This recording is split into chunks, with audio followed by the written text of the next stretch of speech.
everyone. I SP Yadav welcome you all at IES Masters YouTube channel.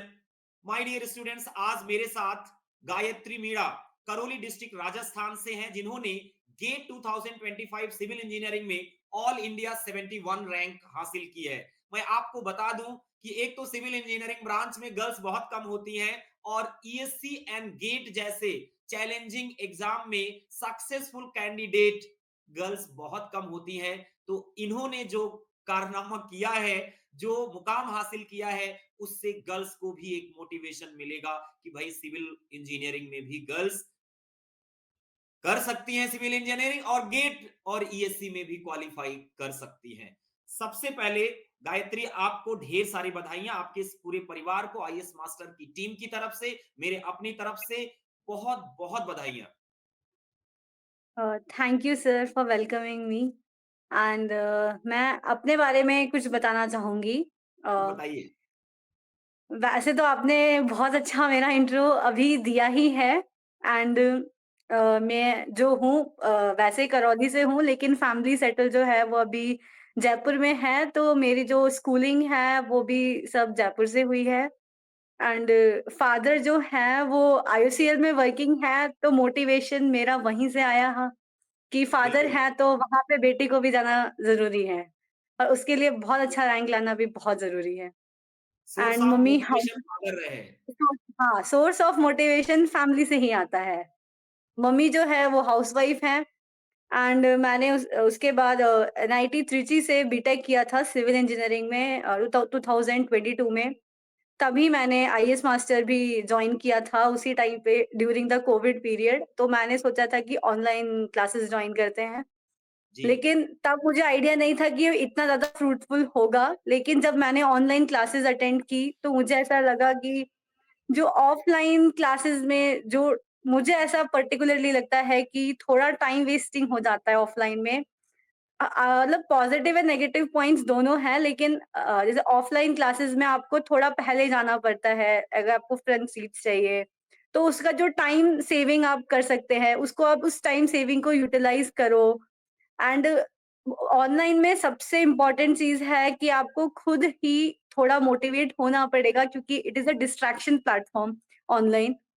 जी। आपको पढ़ाई खुद से करनी पड़ेगी, बाकी ऑफलाइन से जो टाइम कंज्यूमिंग बचता है वो बहुत इम्पोर्टेंट होता है, लाइक 2 आवर्स एटलीस्ट बचते थे। मतलब मैं जिन लोगों से कॉन्टैक्ट में थी उन लोगों ने क्लासरूम कोर्सेज़ भी लिए हुए थे। नहीं, देखो तो मैं मुझे आपकी लगता है बात से कि बिल्कुल सहमत हूं, लेकिन यहाँ 90% कैंडिडेट यही कहते हैं कि सर ऑफलाइन बेटर है, ऑनलाइन जो है थोड़ा सा उसमें सेल्फ मोटिवेशन, डिटर्मिनेशन, डेडिकेशन, क्योंकि देखो डिस्ट्रैक्शन बहुत होता है। कई लोग क्लासेस छूट जाती है, सोचते हैं कल ले लेंगे, परसों ले लेंगे, फिर बैकलॉग बनता चला जाता है। तो ये बहुत बढ़िया आपने बताया कि देखिए कभी कभी ऐसा भी होता है ना, कोरोना में तो क्या था, मजबूरी थी, ठीक है, कि ऑनलाइन आपको लेना ही था, सारी क्लासेस ऑनलाइन हो गई थी और आपने उसको जो नेगेटिव पॉइंट्स थे उसको पॉजिटिव पॉइंट्स में बदल दिए कि भाई अगर मैं ऑफलाइन में जाती तो मेरा टाइम वेस्ट होता, आधे घंटे पहले पहुंचना पड़ता है, फिर आधे घंटे आने में लग जाता है।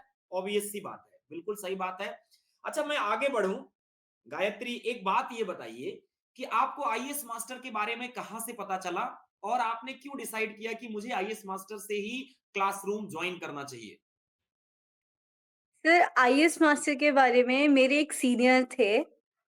उन्होंने आईएएस मास्टर से ही किया था सिविल इंजीनियरिंग में और उनका जो रैंक था वो आई गेस 35 और 36 समथिंग था। तो जी। मुझे उन्होंने आईएएस मास्टर के बारे में बताया था कि यहाँ की फैकल्टीज़ बहुत ज़्यादा अच्छी है। वो लोग आपको बहुत अच्छे से एक्सप्लेन करेंगे एंड ऑल। तो वहाँ जी। से एक था कि आईएएस मास्टर ही जॉइन करना है। बिल्कुल, एंड जब बिल्कुल। जॉइन किया तो उसके बाद रियली लगा कि फैकल्टीज़ बहुत अच्छी थी। मतलब सबने बहुत सपोर्ट किया था मतलब। तो मतलब बहुत अच्छे से हो गया था मतलब। सुन के अच्छा लगा मुझे। मैं आगे आपसे एक चीज ये जानना चाहूंगा कि देखिए ऑनलाइन आप प्रिपरेशन कर रहे थे, साथ के साथ स्टडी चलती रहती है। इस स्टडी यस। में कोई एक सब्जेक्ट आप ऑनलाइन में देख रहे हैं, क्लासेस चल रही हैं, एक सब्जेक्ट पूरा हो चुका है, दूसरा चल रहा है, तो जो सब्जेक्ट कंप्लीट हो चुका है उसको आपने अपने रिवीजन में कैसे लिया कि भाई ऐसा ना हो कि मैं अगला सब्जेक्ट पढ़ रहा हूं, पिछला भूलता जा रहा हूं। उसका क्या शेड्यूल, कैसे आपने ओवरऑल, मेरा ये कहने का मतलब है, कंसेप्ट डेवलपमेंट को कैसे टारगेट किया?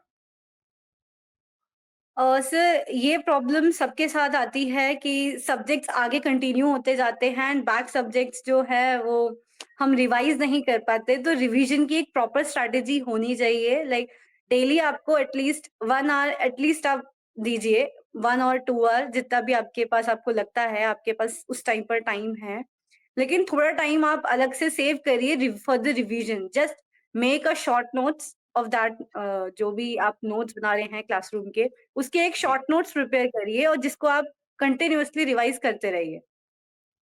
एंड अच्छा ये जो जी, जी, बताइए, बताइए। एंड जो आईएएस मास्टर की टेस्ट सीरीज थी, मैंने उसमें एक चीज जो बहुत अच्छा मुझे जो लगा था सबसे, वो था कि उसमें टॉपिक वाइज टेस्ट सीरीज अलग थी, सब्जेक्ट वाइज अलग थी and after that there is a combination test series अलग था। तो जो टॉपिक वाइज टेस्ट सीरीज थी, it will be useful as a revision also. बहुत बढ़िया, बहुत बढ़िया। अच्छा, अब मैं इसी इसी को आगे थोड़ा-सा बढ़ाता हूँ। आपने टेस्ट सीरीज़ की बात करी।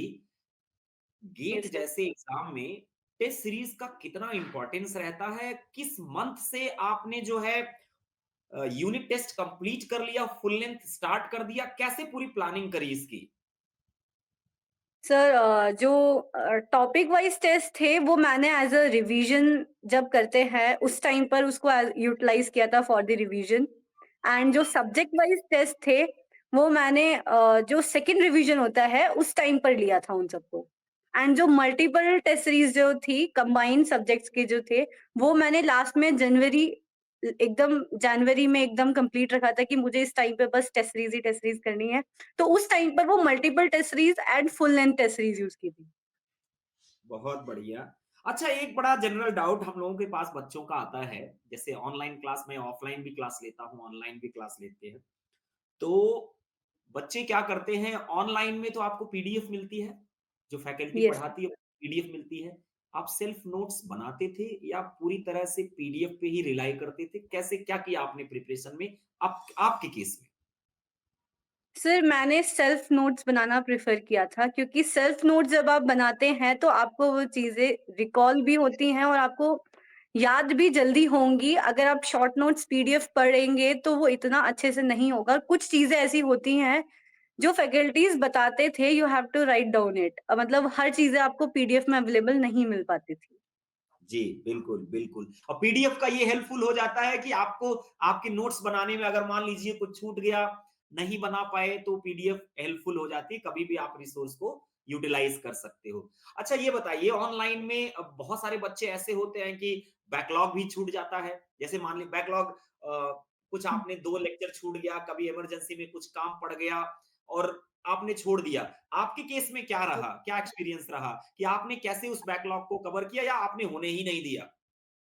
नहीं सर, मेरे टाइम पर भी मुझे बहुत दिक्कत आई थी एक्चुअली क्योंकि वो कोविड पीरियड था तो मेरे दोनों ही पेरेंट्स को एक्चुअली कोविड हो गया था। तो ओहो! दैट 1 मंथ उस टाइम पर कोई भी नहीं था तो I have to take care of them and पूरे घर की ज़िम्मेदारी भी थी थोड़ी। तो उस टाइम पर मेरा शायद 15 टू 20 डेज़ का बैकलॉग रहा था तो उसको मतलब अगर यही चीज़ मेरी क्लासरूम प्रोग्राम होता तो ये फैसिलिटी मेरे पास अवेलेबल नहीं होती। वो आर्काइव फैसिलिटी मेरे पास ऑनलाइन अवेलेबल थी तो मेरे लिए वो यूज़फुल हुआ, मैंने वो सब्जेक्ट बाद में कवर किया एक्स्ट्रा टाइम देकर। जी, जी। बिल्कुल सही बात है। देखो, कई चीज़ों का प्रॉस एंड कॉन्स दोनों में रहते हैं। कुछ एडवांटेज होता है, कुछ डिसएडवांटेज होता है। कैंडिडेट टू कैंडिडेट डिफर करता है। किसी के लिए, मैक्सिमम बच्चों के लिए ऑफलाइन यूज़फुल होता है। बहुत सारे ऐसे बच्चे हैं जो ऑनलाइन को भी एडवांटेज की तरह लेते हैं, समय बचा लेते हैं, नोट्स उनको मिल जाता है, आर्काइव एक्सेस मिल जाती है, प्रेज़ेंटेशन भी ऑनलाइन में अगर देखा जाए तो बेहतर होता है, वहाँ व्हाइट बोर्ड पे पढ़ाया जाता है, यहाँ पे कई चीज़ों का अपना-अपना वो होता है। अच्छा आगे बढ़ें, हम लोग भी क्लास में बच्चों को बताते हैं कि most important thing is in the GATE preparation और ईएससी प्रिपरेशन, पीवाईक्यूज का बड़ा इंपॉर्टेंट रोल रहता है। आपके हिसाब से पीवाईक्यूज का रोल क्या रहा? आपने गेट की प्रिपरेशन के लिए किस ईयर से किस ईयर तक के पूरे गेट के क्वेश्चंस को सॉल्व किया? सर मैंने पीवाईक्यूज़ बहुत इम्पोर्टेंट है क्योंकि बहुत रिपीटे मतलब मतलब रिपिटेशंस काफ़ी होते हैं एग्ज़ाम्स में, तो पीवाईक्यू लगाना is a very important part और मैंने जो पीवाईक्यू लगाए थे वो 2002 से लेके टिल प्रेज़ेंट लगाए थे। And good. पीवाईक्यू में you have to mark it by the stars like it is very important और very, very important so that जब आप रिवीजन करो तो आप उन जो आपने मार्क किए हैं इंपॉर्टेंट, तो आप उनको वापस रिवाइज़ कर सको। तो वहाँ पे जी, एक स्ट्रैटेजी आपको बनानी पड़ेगी पीवाईक्यू के टाइम पे कि आप टेस्ट जो क्वेश्चंस हैं, उनको आप मार्क करते रहे। अगर मार्क नहीं करेंगे तो वो रिवीजन नहीं हो पाएगा और कुछ क्वेश्चंस ऐसे होते हैं जिनको आपको एंड तक देखना पड़ता है। बहुत बढ़िया। अच्छा, एक चीज़ और ऑनलाइन में बहुत बच्चे इसलिए ऑनलाइन को प्रेफ़र नहीं करते कि सर कल को मुझे डाउट आया तो मैं फैकल्टी से कैसे जो है फ़ेस टू फ़ेस बात करूँगा, कैसे मैं अपने डाउट को क्लियर करूँगा। आपके केस में आपके डाउट्स कैसे क्लियर हुए या आपके डाउट्स आए ही नहीं, फैकल्टीज़ ने वो 100% कवरेज कर दिया? वो थोड़ा-सा अपना एक्सपीरियंस शेयर करिए। सर वैसे तो डाउट्स मतलब फैकल्टीज़ इतना अच्छा पढ़ाते थे कि डाउट इतना रहता नहीं था। लेकिन जो रहते थे हर क्लास के एंड में like they will give time कि आपको अगर कोई डाउट है तो क्लास के एंड में आप पूछ सकते हैं। वो लोग का टाइम बाउंड नहीं होता था। अगर वो स्टूडेंट्स डाउट्स पूछ रहे हैं तो वो डाउट्स बताते थे। तो आप जी। एंड में जब क्लास सेशन के आप पूछ सकते हैं जो भी डाउट है। बाकी फैकल्टीज़ के नंबर्स भी हम लोग के पास होते थे। अगर आपको लगता है वहाँ डाउट क्लियर नहीं हो पाया है, टाइम थोड़ा कम रह गया, तो आप उनसे कॉन्टैक्ट भी कर सकते थे डाउट्स के लिए। बहुत बढ़िया, बहुत बढ़िया। अच्छा, गायत्री एक बात ये बताइए कि अभी आपके फ्यूचर गोल्स क्या हैं? गेट में आपकी 71 रैंक आ गई है। क्या ईएससी में भी अभी आपको अपीयर होना है? आगे का आपके फ्यूचर गोल क्या है? सर अभी ईएससी की प्रिपरेशन करनी है। आई होप मैं आपको ईएससी के इंटरव्यू के लिए भी मिलूँ। अरे बहुत बढ़िया। मेरी ढेर सारी शुभकामनाएँ हैं। इसी प्लेटफ़ॉर्म पे दोबारा हम लोग मिलेंगे। ठीक है? बिल्कुल सर। ये आप अच्छा, आपके घर में कौन-कौन है? और जब आपने उनको ये उस टाइम आपने जब रिजल्ट देखा आपकी क्या फीलिंग थी और आपने जब उनको बताया तो उनकी क्या फीलिंग थी? थोड़ा उस मोमेंट को शेयर करो। सर मैं अभी एक्चुअली मैं उन लोगों का रियल फेस एक्सप्रेशंस नहीं देख पाई कि उन लोगों को कैसा फ़ील हुआ क्योंकि मैं अभी यहाँ पर हूँ, कुल्लू में हूँ और वो लोग अच्छा, जयपुर में हैं। लेकिन जब मैंने उन्हें ऑन कॉल बताई ये चीज़ तो वो लोग बहुत ज़्यादा खुश हुए कि बेटी ने इतना अच्छा किया है और मेरा जो भाई है छोटा वो भी सिविल इंजीनियरिंग और वो भी इसी साल अब गेट एग्ज़ाम के लिए स्टार्ट करेगा प्रिपरेशन। तो जी। उसको उसके लिए भी मैंने एक स्टैंडर्ड सेट किया कि मैं कर सकती हूँ, तो तुम भी कर सकते हो। वो लोग बहुत उनको खुश थे सर। उनको भी भेजिएगा, हम लोग उनको भी ट्रेन करेंगे। बिल्कुल सर, मैंने आप ही कहा कि सजेस्ट किया है। आपसे तो सर मैंने मैथ्स भी पढ़ी थी sir. Thank you, thank you. अच्छा गायत्री, अ, आपने बताया कि आप जॉब भी कर रहे हो। यार यस सर। ये जो दोनों एक साथ मैं समझ नहीं पा रहा हूँ कि जॉब भी आप कर रहे हो और आपकी इधर ऑनलाइन प्रिपरेशन भी चल रही है। ये दोनों को कैसे मैनेज किया आपने? सर जॉब के साथ थोड़ा डिफ़िकल्ट हो जाता है क्योंकि 9 टू 5 आपकी जॉब होती है एंड उसके बाद लेकिन मैंने मैं 6 ओ क्लॉक अपने रूम पर होती थी and after that whole night मैं पढ़ती थी, चीज़ें करती थी, तो चीज़ें थोड़ी टाइम मैनेजमेंट रहती है और यहाँ पर जब आप जॉब में होते हो तो डिस्ट्रैक्शंस बहुत सारे होते हैं जी। कि आज पार्टीज़ हैं या फिर कुछ भी है, कोई फंक्शन है समथिंग तो डिस्ट्रैक्शंस बहुत सारे होते थे, तो मैंने सब चीज़ों को अवॉइड किया कि अब गेट में रैंक लानी है बस। अच्छा, डिस्ट्रैक्शन की बात की, अब मेरे माइंड में एक क्वेश्चन घूमने लगा।